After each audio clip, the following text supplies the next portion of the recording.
This is the Cobra, a 3D printable airsoft tripwire fragmentation mine designed to annihilate entire squads of enemies.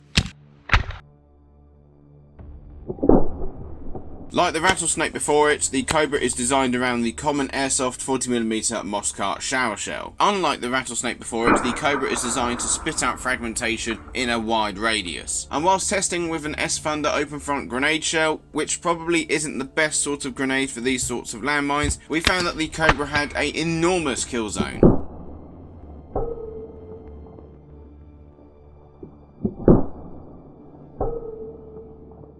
Anyone remotely near the Cobra is at risk of being sent back to respawn when this thing goes off. The Cobra is initiated with a tripwire system, which as you can imagine you can stretch across high traffic areas like pathways, doors, or even tie it onto an object to booby trap it. The mine is currently cocked, but we have the safety pin in so it will not fire. You then want to take your gas grenade and you want to load this up out on the field, don't do it in the safe zones. And now we want to push our grenade into this little clip here, and the rim should fit in this little ledge here. Be careful when you do this and don't do it in the safe zone.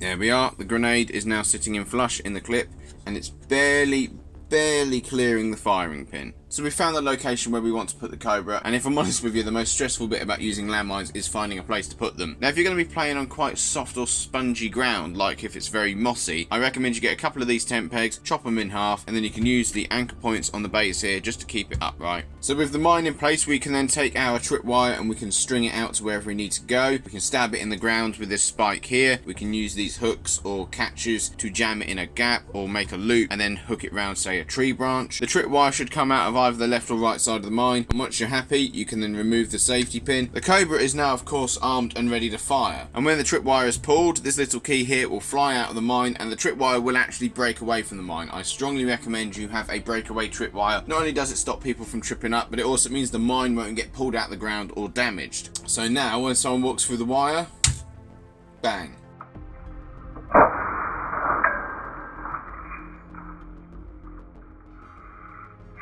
And to remove the shell once the Cobra is fired, you just want to pull back on the lever here and gently wiggle it out of the clip like so. And to recock it, when we want to pull back the lever here, we want to take our key and we want to slide this cutout bit down this groove here, and then we want to slide it in so that we can align the two holes in the lever and in the key. And then you should be able to take your safety pin, stick it back in like so. And make sure you use some decent string for your tripwire, ideally something like fishing line. This stuff is bloody awful, but it's the only thing I had because it's just come undone. It's very slippery. Aside from the 3D printed parts, the Cobra is constructed of very basic and easy to get a hold of parts. It's just a few wood screws and a few bolts, really, that's it. And it's all modular, so you can take it apart nice and easily if you need to replace one particular part. And it's also designed to print with as least support materials as possible and as fast as possible. Honestly, this thing in testing was bloody terrifying. When you bear in mind that most airsoft sites have a grenade bang radius, which at Commander Elite is 6 feet if I remember correctly. The lethal radius of this mine vastly exceeds that, so you've got to be a fair distance away from this thing to be perfectly safe. If you want the plans for the Cobra, then make sure you check out the link in the description to my Cults page. I've got a lot more detail in the Cults page too. If you have any further questions, then please make sure you leave them down in the comments. If you enjoyed this video at any point, then please make sure you leave a like, and if you want to be part of the channel, then please make sure you subscribe too. And once you've done that, you can check out this video right here where I test the theory that airsoft is pay to win.